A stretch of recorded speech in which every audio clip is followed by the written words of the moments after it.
Me onto my MBS. Feeling real good, we don't need no stress. Feeling real good cause we be so blessed. Feeling real good, let me take my breath like, what more can I say? We doing this shit all day, every day. Batter up, that's me right at home plate. Grand slam, damn, now I'm feeling so great. Like, whoa, let me get my grip, let me take my drink, let me get that sip, let me take that shot while I take a piss. 14 G's on my favorite wrist. Bust down this while I sip on Chris. Damn, you don't know we were made for this. Yo, what's going on, everybody? It's your boy McQuinn, and I'm back with another episode of the Yup, I Said It podcast. I'm here live at New Wave Studios, and if you want to book a session, just hit us up on Instagram at New Waves Guam, or go to newwavesguam.com and book yourself a session where you want to record, whether you want to shoot a video, do anything in any forms of entertainment, we got you. Pictures, all that. And with me, I have one of the founders of New Waves, who's also a music producer, a realtor, business owner, all the above. This man does it all. So, ladies and gentlemen, welcome Jeremy JDot Looby. Thank you for being on the podcast, brother. Thank you for having me, man. It's been a while, bro. Like, I know since you had the What's Up podcast, we've talked about having me on the show, and I'm finally I'm here, right? Like, I'm one that always like looks out for other people, and I wanna bring other people up. Right? Yeah. And put the spotlight on them if they want it, and so I'm very selfless in terms of a lot of things. So, but I'm happy to be here, man. Appreciate it, dude. Dude, thank you so much, man. And you've been on Guam for about 13 years, roughly. Yeah, 13 to 15-ish. Yeah. So what brought you out here, and where'd you come from?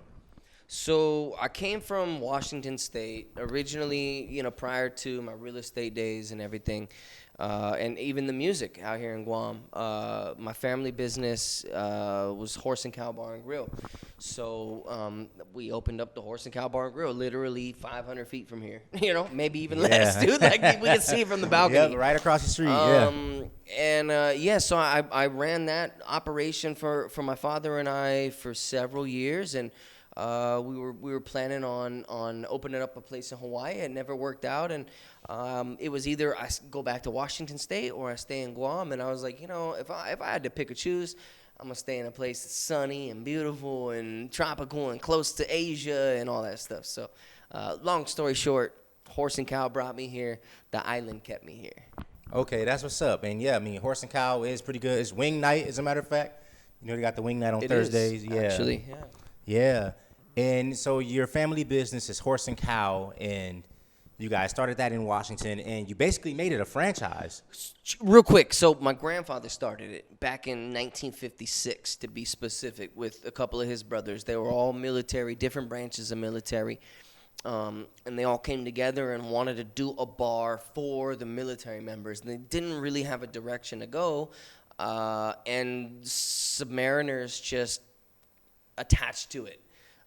And started bringing in memorabilia off the submarines, plaques and banners and whatever else. And it eventually evolved into who's a competition of who can bring in the coolest shit from the boat, right? Yeah. And then it was displayed in the bar, whether it was a urinal from a submarine or a banner or a wood sideboard or a plaque or whatever it was. And it just developed into what it is now. Yeah. Okay, and so that's why all that shit is in Horse and Cow, all that summer. Okay, that makes sense. And so after Horse and Cow, you got into real estate, and so you're a realtor. You were my realtor, as a matter of fact. Helped me get my beautiful condo into Mooning. Yeah. So thank you for that, and thank you for sticking it out with me, because I know I'm real picky. When it hey, to each his own, man. Yeah. Yeah, I'm super picky about it's your home, guys. It's where you're going to lay your head at for the next year or however long you sign your lease for. So, and so after with the realty thing, you, along with I Am Ray John and Raj, you guys started this studio and opened up New Waves. I remember once upon a time it used to be called Godank Studios, but that's when it wasn't really that much of a direction. So to backtrack a little bit, like, I don't really know I know the history of it, but to save some time, like, I wasn't part of New Waves or whatever it was prior to my involvement. even when I first got involved, I had no idea that this studio even existed, and this was just maybe 2.5 years ago. So I'm fairly new to this studio, to what we're doing here, but things have evolved very quickly, and yeah. So is that what got you back into music production? Because I know you were into music, when you were in the States, and then you came to Guam. I'm sure you probably took some time away from it to focus on your business and real estate, etc. So then, when you joined up with New Waves and when you guys opened up the studio, was that what got you inspired to start getting back into making music and producing? It was actually like really coincidental in terms of timing. Like I was doing music before, like you said, and I fell off because I was focused on not only my family business, horse and cow, but even getting into real estate. The transition was really quick, and I went full bore into real estate. And when I learned about the studio, I actually heard about it through another broker, real estate broker, and it just so happened that like maybe 3 months prior to me finding out about this place, I started making beats again. And it was just beat making. I wasn't engineering. I wasn't doing anything like commercially or radio type stuff or whatever. It was really awkward but really cool, and like definitely a blessing to like find out about New Waves. I had no idea there was a music studio in Guam. Even prior to finding out that there was a music studio here, New Waves. Selfish plug.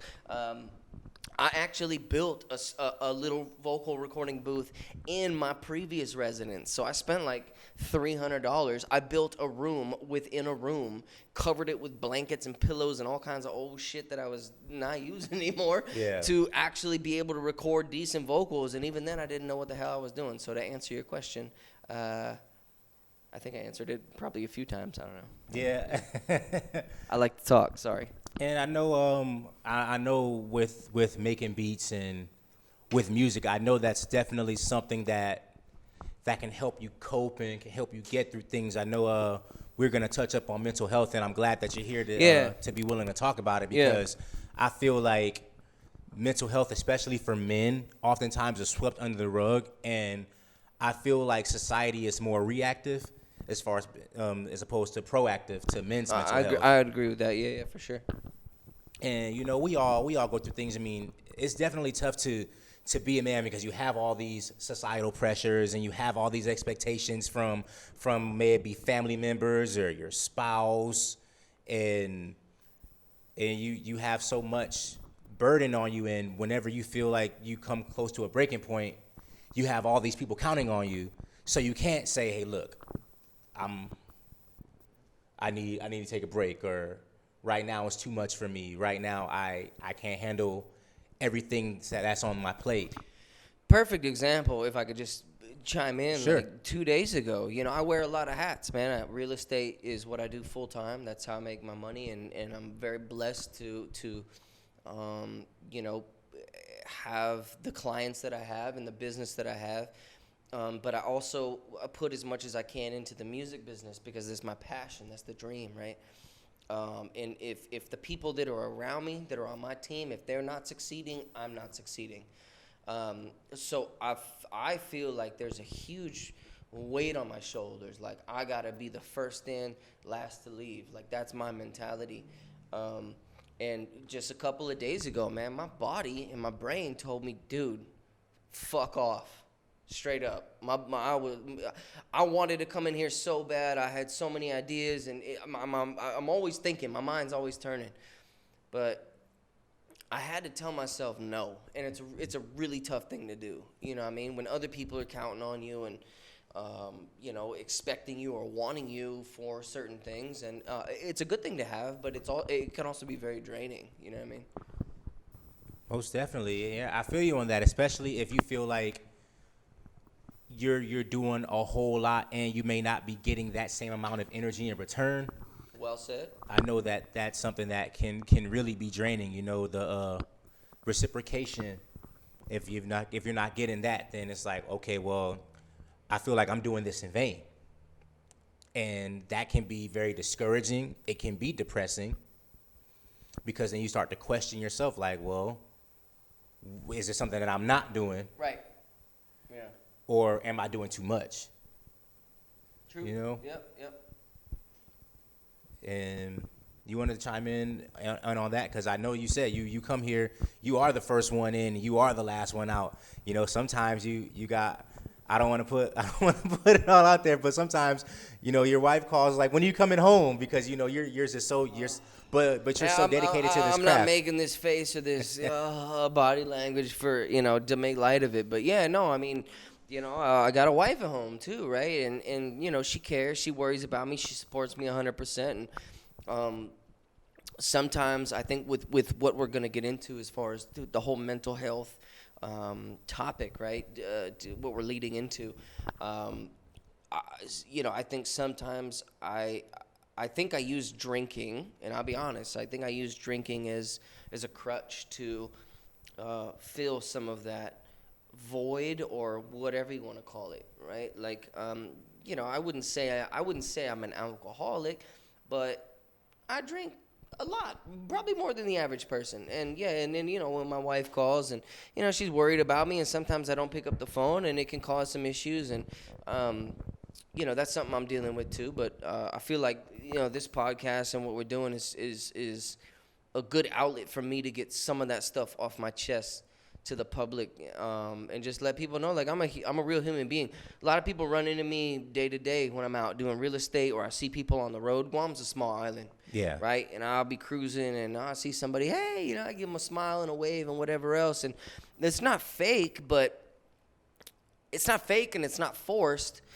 But sometimes I'm, you know, just not in the mood to be happy-go-lucky Jeremy Looby realtor or music producer. Sometimes I just want to hey, fuck off, people.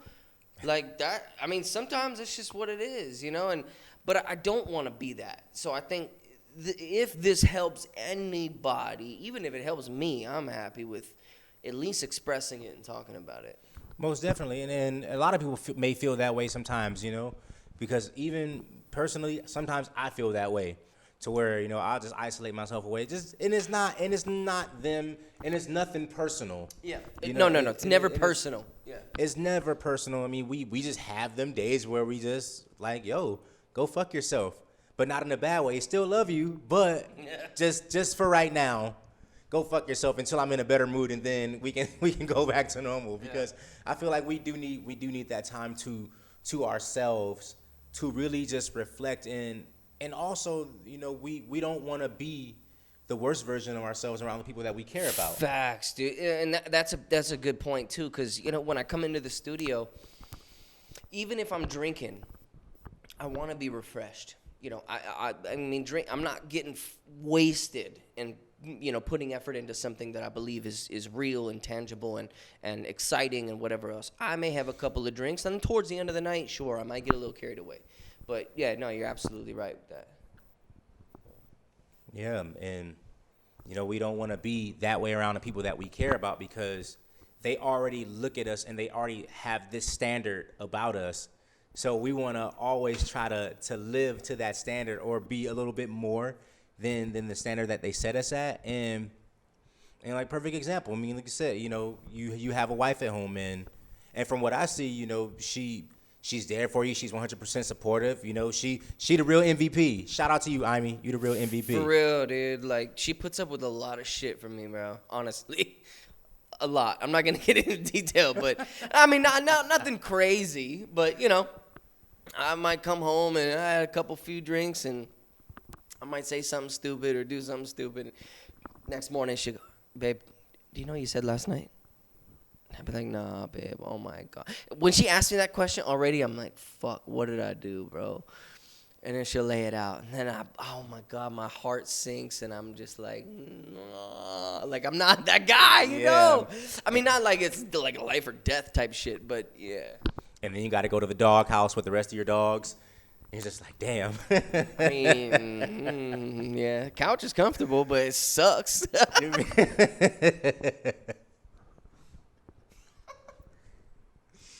But no, that's cool though. That's cool. So let's talk more about the production. I know you just released the track called Secrets, and you're working on a project. You're working on a project, and you're anticipating on dropping it for the summertime. Yeah. It's it's supposed to be like an upbeat, up tempo type of sound to your project. And what made you want to start on a project like this one? So, like, my mind always goes straight to hip hop. Like, what inspired me to get into music was the boom bap, like raw hip hop type stuff. Like, boom bap project, for example, KRS-One, Nas, Wu-Tang Clan, Jay-Z. It's funny too, because like I'm from the West Coast, but I have a lot of East Coast influences. So when I make music, for the most part, my brain, especially lyrically, and when I'm making a beat, goes straight to hip hop. And I kind of wanted to, sorry, I spit a little bit. I kind of wanted to like break the mold a little bit, and challenge myself by doing something a little bit different, right? Where a lot of people think that I'm just rap or just hip hop or just R&B, but I love like classic rock and roll. I really, really love like what Avicii did. R.I.P. Avicii, like rest in peace, man. Like that dude was so talented. And like Zed, for example, Zed's another influence of mine. David Guetta, right? So I love that type of music. I just never really understood how to make it. And now that I'm progressing in my craft as far as a producer and an engineer and a recording engineer, I just wanted to step out of the box a little bit and just showcase like what else I could do, right? Not just be in the bubble or in the box of what I already know for the most part. And it's coming out really good. Like shout out Lauren Peretta. She's got like one, maybe two tracks, one for sure, at least two on that project coming out. Ray John, I Am Ray John. He's got some vocals on that track. Other than that, like I'm very comfortable and I'm very happy using samples. And what's cool, like sample loops, and what's cool about it is like I find a lot of vocal samples that'll fit a beat that I make. So either I'll make a beat around a vocal sample, or I'll make a beat and then find a vocal sample to fit that beat, and it's just very uplifting, and I just wanted to create something that just like feel good type stuff. Yeah. Because I'm working here with Spell. Shout out to Spell, and whoever. Yeah, it's always just rap, hardcore rap. And I mean, not always hardcore. Yeah. But I love that. Don't get me wrong, but I just wanted to do something different and more uplifting, and it's coming out really great. So yeah. And yeah, I mean, Secrets is out now, so don't forget to go stream that and support JDot here. Secrets is like low key, probably like my least favorite. I like Secrets track so far. Like Secrets is a it's cut. like lyrically it's cool. The beat's very chill, like it's uplifting and chill. I'm not trying to hate on my own music by any means, but I think if that's a testament to what this project is gonna be, I personally wouldn't stamp my name on Secret. I mean, I am because it's my track, but at the same time, I think a lot of people are gonna be really surprised at the outcome of this project in its entirety. It's going to be totally different. A lot of it's going to be very radio friendly. I'm excited to put it out. Yeah, we all are. And on top of that, working on a New Waves compilation album. So that too, like I've been thinking about a lot, and I don't think I want to call it a New Waves album necessarily. Now that we've got a lot more, talent and some diversity in the type of music that we're making and stuff, I think for what it is, we'll call it like New Waves hip hop mixtape #1 or something, right? I don't want to call it New Waves album because it's R&B and hip hop. That's what it is strictly for what I've been working on. But we have so much other stuff coming out. And I think we can build off of that wave, right? For new waves, build off of that wave of putting out, new wave's first hip hop mixtape, right? Instead of calling it an album, I want to build off it. Yeah. Okay, so throw a few little EPs maybe here and there, and then when you build it, then make an album, like something like that, or I mean, everybody has their own definition, I think, of album and mixtape and whatever else. Like, so this mixtape, I'm calling it a mixtape, right? Okay. Anyway, hip hop mixtape. I think we got 11 or 12 tracks, right? So you technically could consider that as an album. I just don't want to call it that. I think labeling and titles actually means a lot in what we're doing. I'm not a professional in it yet, but I feel like calling it a mixtape is probably the best thing to do now. So when we do release a new waves, pop or EDM or whatever else, right? So it'd be different variations. Like, remember the old mixtapes, right? Yeah. Mixtape album 1, mixtape volume 2, mixtape volume 3, and you'd hear some new shit as the progression, comes up. I feel you on that. Yeah, so I kind of want to separate, this is not just the New Waves album. This is a mixtape that New Waves is putting out to showcase a lot of the artists that we've had in here and a lot of the features that we've done and so on. Okay. So it's not quite an album. It'll be an album feel, but it's a mixtape. Exactly. Because, obviously you've improved a lot on the production and everybody's been putting out album-worthy type of music. Right. People that has come into the studio, they've put out album-quality shit, and you hear it on the radio. Spell's got songs on the radio. Ray's got songs on the radio. I know Lauren's going to have songs on the radio soon. Tanya's got songs on the radio. So... yeah.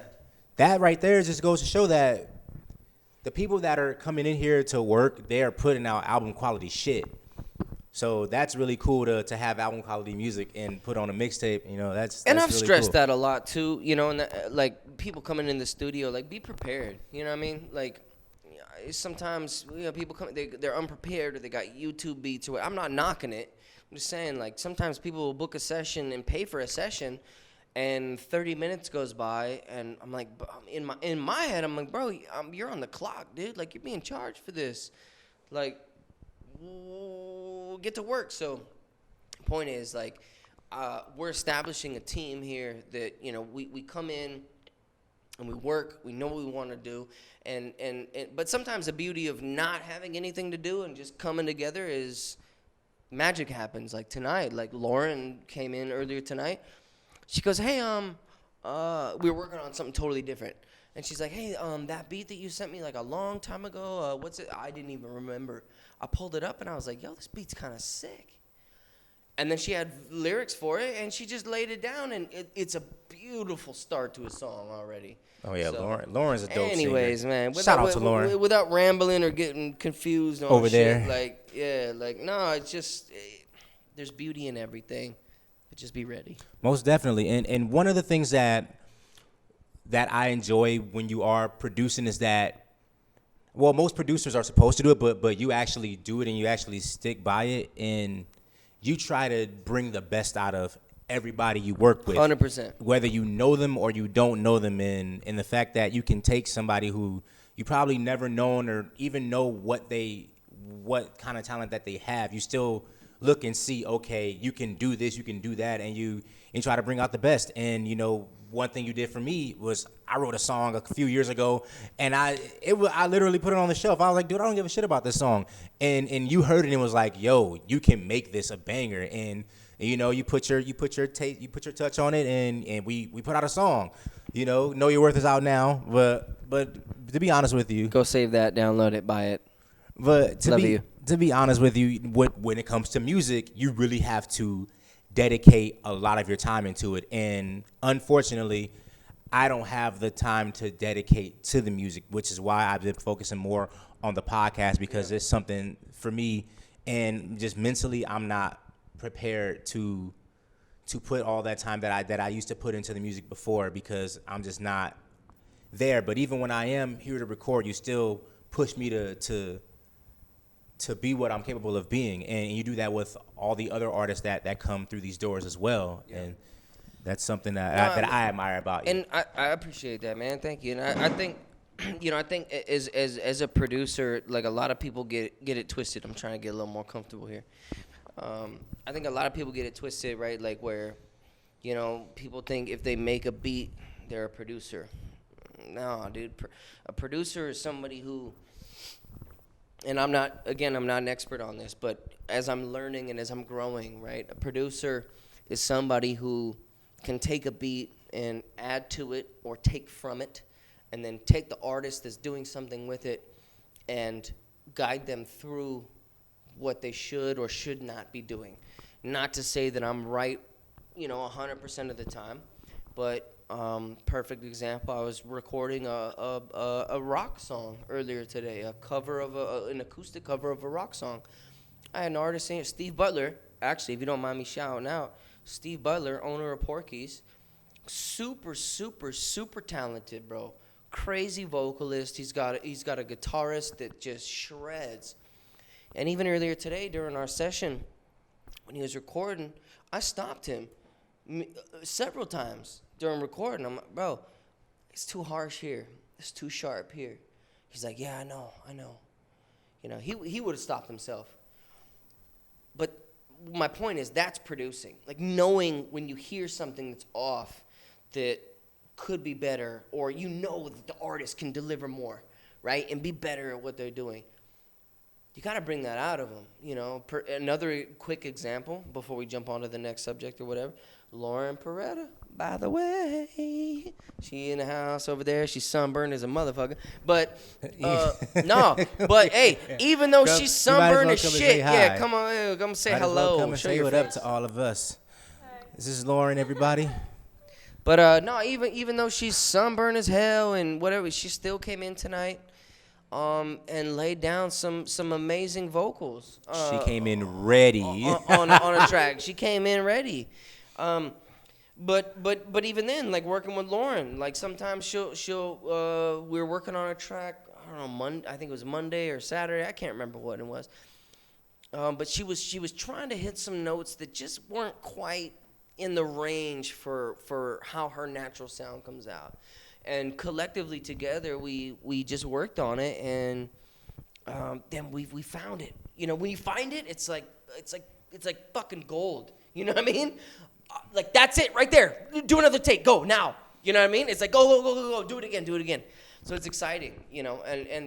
So I don't know. To end a long description, I think producing is more than just making a beat, bro. It's knowing how to coach an artist through their vocals, knowing how to mix the vocal to the track and so on and so forth. And I think a lot of it too is don't rush. You know what I mean? Like take your time. If you want to put a song out, don't just put it out because you want to put it out and you want to get some music out. Like, dude, do it right, bro. Like your song. Know your worth. We worked on that for 3 months. It felt like a damn eternity. Right? It seemed like. But still, and it came out fantastic, dude. It came out really good. And it's more than just the music, right? You got cover art, music video if you decide to shoot a music video. Yeah, there's a lot of factors that go into it. You got to run promos. You got to do all that. You got to get it ready for Spotify and get it to be distributed out. What you want to do it at least a week and a half or so ahead of time, because sometimes even if you do it early, they'll still post it late. That's just the minimum. You really want to do that shit like 2-3 weeks ahead of time, so that way at least on the release date it's ready to go. It's like a bar promotion. Going back to my bar days. Whenever I promote for St. Patty's Day, I promote it in 6 weeks in advance. Same thing with music. You gotta gear yourself up, get it ready, make sure it's done, and then promote the shit out of it to have the greatest possible chance of success. That it can potentially reach. And in Guam, we're in such a unique space, right? We're a tiny island in the middle of fucking nowhere, really. And the music that comes out of here, it's I think it's underappreciated. Like we have so many talented artists, bro, including yourself. it's just tough to get it out. So we're New Waves are really pushing that mold to get the local music out there and make it as successful as possible. And what's cool about New Waves is that we have people abroad. We have Tanya J, we have Carlo V. Oh, we got AR, Almighty AR, East Coast, AR. bro. He's in Washington, D.C. right now. That dude is crazy. He is crazy with the flow. That dude be, every time he spit, it's just hot sauce. Just spitting fire. Yeah, I throw up. Yeah, his lyric. I shit my pants every time I hear him spit. Rhymes. It's crazy. Yeah, his lyrical game is. I wear Depends. I really do. When he comes into the studio, I do wear adult diapers. Yup, he said it. Yeah. Knew he was gonna say something outspoken on this damn podcast. It always happens. But whatever we talking about, somebody's gonna say something. But that's the beauty of it, is that we can talk about a serious topic like mental health, and then at the end of the day, we can just have fun and entertain. That's what this is all about. It's just entertaining and just talking about ourselves. Talking about life and our situations and everything. And, all right. So Jay, where can everybody find you? As far as social media, where can everybody follow you at and listen to your beats? And I don't want people finding me, first of all. No. All right. So JDot Music, at JDot Music on Instagram. It's probably the biggest. I've fallen off of Facebook, honestly. I don't even use Facebook anymore. A lot of people don't use Facebook. I only connect my Instagram to my Facebook just so shit gets out there more. That's it. I really don't even use Facebook anymore. Yeah, people get in trouble on Facebook. If you say ugly on Facebook, they'll suspend you. You know what I mean? You say anything on Facebook, they suspend you. So I don't blame you for not being on Facebook. Everything's so political nowadays, and everything's so fucking tight-knit, and I gotta watch what you say. What happened to free speech, by the way? Fuck it, let's talk about it. Let's talk about it because I'm with you on that shit, and it's a lot of the how can I say it? The L words. The L words are the ones that's trying to fuck with the Constitution. Liars? Liberals. Liberals? Yeah, the liberals try to cancel you for Democrats? Them. Those ones. Yeah, and I'm not a fan of it. The Constitution was written for a reason.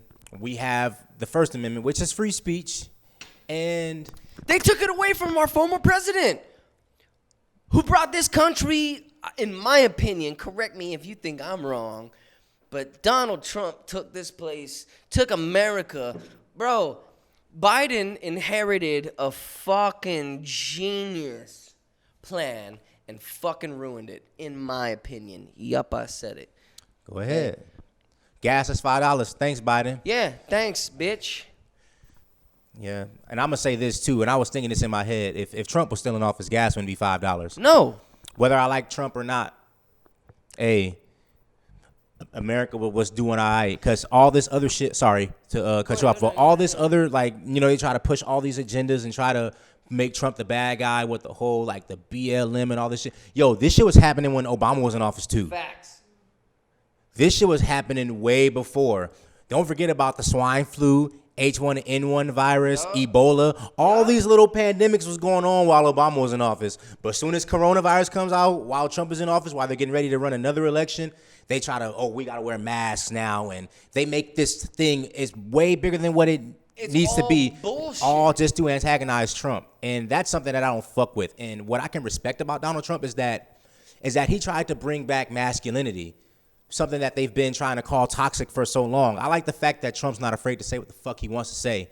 I like the fact that he's not afraid to speak his mind. Now, whether I like him as a person or not, at least I can respect the person who's not afraid to be who they are. And that's what I respect about Donald Trump. I wouldn't even say masculinity. I would take the whole masculinity thing off the table. I wouldn't even put that in a category. I would just say he's a real motherfucker, straight up. And he gives a shit. He cares. He's real. He's behind the science. He's behind the realism. I wouldn't even say behind the science. He's just a real motherfucker, and he cares, bro. Now we got all this. I hate to turn this podcast from a mental health thing and a new wave studio thing into a political discussion, but hey, look at the shit that's happening on the border. Kamala Harris was appointed to be the head of whatever the fuck title she was given. Fuck titles, by the way, especially in politics. She ain't even been to the border. There's thousands of fucking illegal immigrants coming into this country under their watch. And, oh, we haven't been there yet because I'll just about the coronavirus and this is wear your mask. And while people are fucking wearing their masks, in Guam, if this fucking coronavirus is so deadly and so contagious, why is it okay motherfuckers can wear a shirt around their face or a bandana around their face when smoke particles can come through 99% of the masks that people are wearing, and the coronavirus particle is much smaller than a smoke particle and it can get through their mask? Give me a fucking break, dude. You go into a restaurant, wear your mask until you get to your table, take your mask off, sneeze, cough, fart, do whatever the fuck you're doing while you're eating, and then you got to put your mask on to walk to the bathroom? Give me a fucking break, dude. Yeah. Sorry. I'm with you. Sorry, but not sorry. And also, those kids are still in those cages too. Yeah.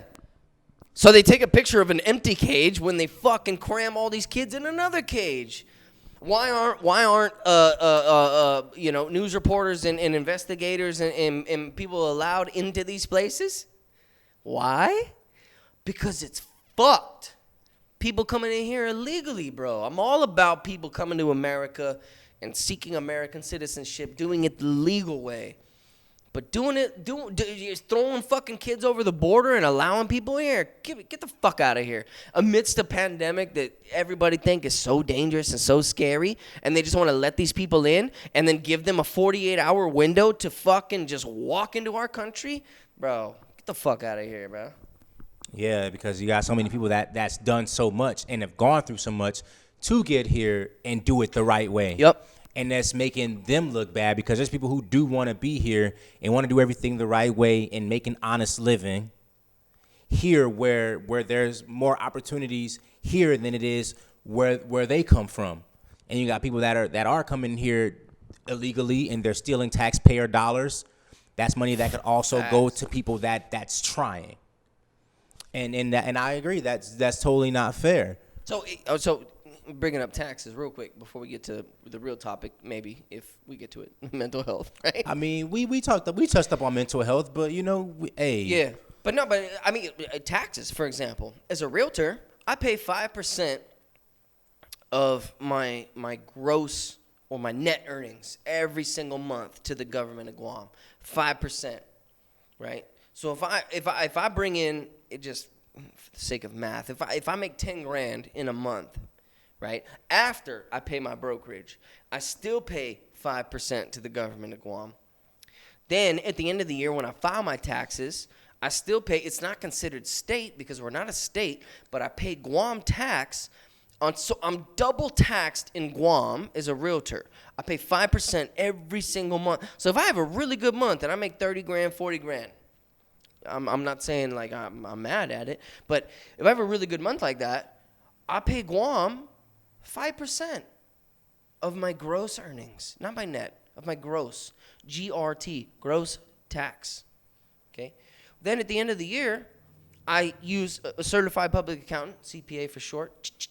So I turn all my summaries in and my expenses and everything to my accountant, and then my accountant goes, okay, well, now you owe government of Guam or Treasury of Guam $2,835, and then you owe U.S. tax $16,000, bro. I had a really good year a couple years ago before the pandemic hit. I'm thinking, how the fuck you gonna tax me over $20,000 of money that I worked my ass off for after I paid my brokerage, after I paid my monthly taxes to Guam? Like, that shit's crazy, bro. That shit is nuts. And that money is going to fund people that don't work. people that people that think they're entitled to sit on their couch and collect fucking pua and whatever else. I'm saying, like, some people don't have that choice. Some people are in a different position, and I feel for that, and I do. But as a taxpayer, yo, that shit is not okay, bro. And now, Biden, increasing capital gains tax and tax on corporate businesses and everything else like that. Oh my God, don't get me started. I'm gonna shut up now. No, that's what Yup, I Said It is for. He wanted to say some shit. Yup, he said it, talking his shit. You know what I'm saying? Hey, this is a proud talking my shit, talking some facts. It's a proud American right here. Not only that, man, I'm a fucking I'm American taxpayer.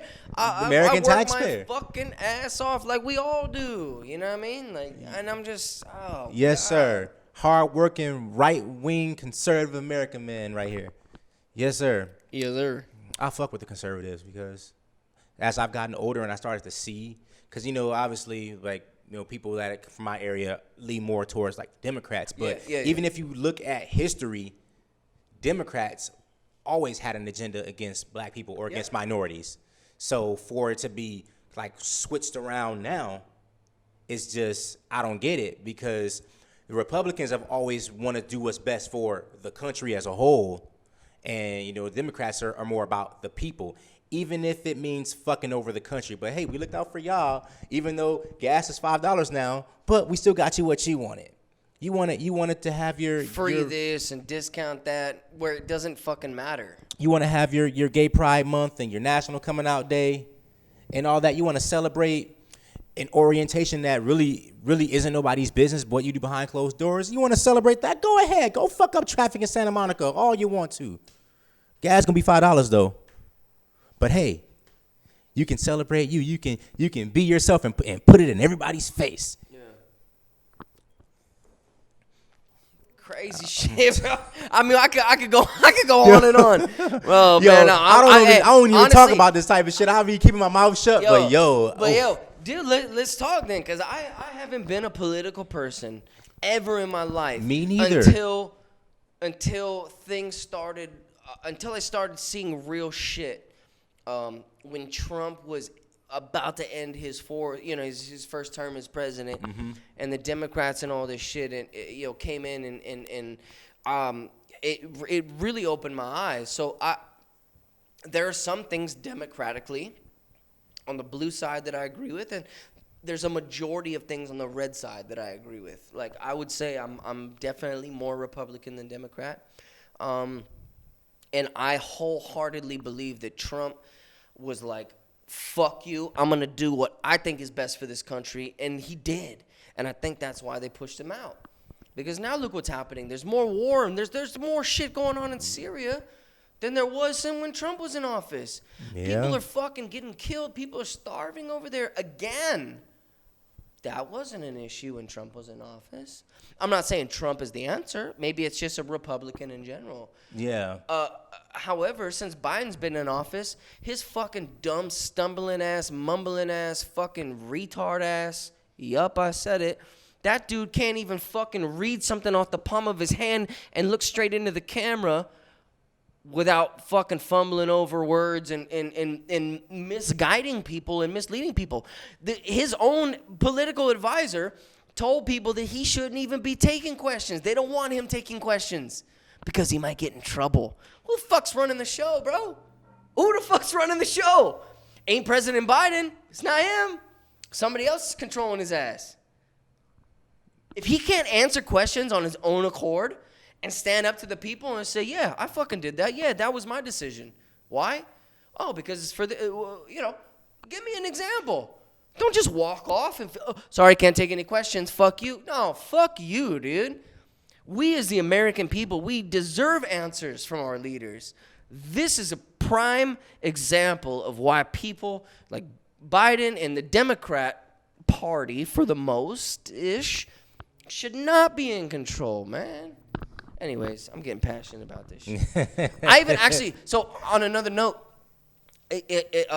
since I started getting a little bit political, on a serious note. Okay. I've been on a serious note, but even for Guam, I actually considered running for senator or running for lieutenant governor or something.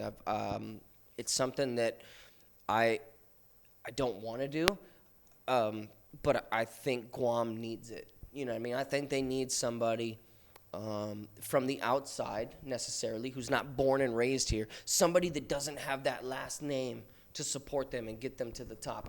I truly feel like Guam needs somebody to come in here and do something about the roads, about the infrastructure, about everything, dude. I feel like not enough is being done. I feel like Lulian Guerrero is a very, very poor person to be in power and to control the government. Josh Tenorio, I love the dude, man. He's a friend of mine. I give all my respect to him. I think it's actually smart that he's not speaking up or putting himself in the political light. Maybe it's because he realizes that what his party or what his leaders are doing are wrong. I don't know what it is, right? I stay out of it. As a friend, I'm not gonna call him or text him and be like, "Hey, what's up, bro?" That's not my position, and I've never been in politics, but there's something inside of me that's been telling me like I should run or I should do something, because I think this island really needs somebody from the outside to come in and actually do good for it, bro. There's so much money being wasted through the Guam Power Authority, the water, the trash. There's a fucking excuse my fucking language. There's a shortage on trash cans and recycle bins on this island. When Calvo was in office, he wanted to raise the trash fees from $30-something a month to $50-something a month, and that extra increase in price was going to go to bail out GMH. Why the fuck you going to tax the people or increase fees on the people to pay for some shit that you guys couldn't handle in the first place? There's so many problems here in Guam politically, environmentally, that I would love to fix and be a part of. I don't know if that's the right direction for me or not, but I'm passionate about it. I care. I give a shit. Whether I fit the mold or I get do something about it, that's a different story, you know. Yeah, and I mean, and we all love it here, and it is a shame to see you driving around. I need to see all this unnecessary trash, and Dude.